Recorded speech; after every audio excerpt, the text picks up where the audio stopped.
ফ্লোরে যদি কোনো নাপাক লেগে থাকে তার উপর জায়নামাজ পেতে নামাজ পড়লে নামাজ হবে কিনা। স্পষ্ট নামাজ নাপাক যদি লেগে থাকে সেই জায়গায় নামাজ না পড়লে অবশ্যই আপনার উচিত অন্য কোনো জায়গায় আশেপাশে নামাজ পড়া। হাসান আহমেদ লিখেছেন, আমি ছোটবেলায় আমার মা ও বাবার পকেট থেকে তাদের অজান্তে অনেক টাকা নিয়ে খরচ করেছি, তারা বেঁচে আছেন, আমার করণীয় কি? দেখুন, আপনার বাবা মা বেঁচে থাকলে তা তো রাস্তা খুব সহজ, কারণ আপনি বাবা মাকে বলবেন যে আমি তোমাদের পকেট থেকে টাকা নিয়েছি বা তোমাদের ব্যাগ থেকে টাকা নিয়েছি তোমাদের অজান্তে, তোমরা আমাকে সেটার জন্য ক্ষমা করো কিংবা আমাকে অ্যালাউ করো।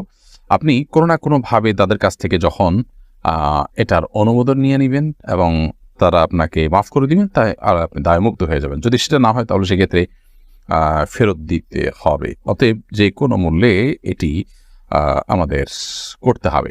বাবা মা হলে যে তাদের সম্পদ আপনি যেভাবে খুশি সেভাবে ব্যবহার করবেন, তসরুফ করবেন কিংবা সেখান থেকে তাদের সম্পদ থেকে নিয়ে যাবেন এবং এর জন্য আপনার কোনো দায় বহন করতে হবে না, ব্যাপারগুলো কিন্তু সেরকম।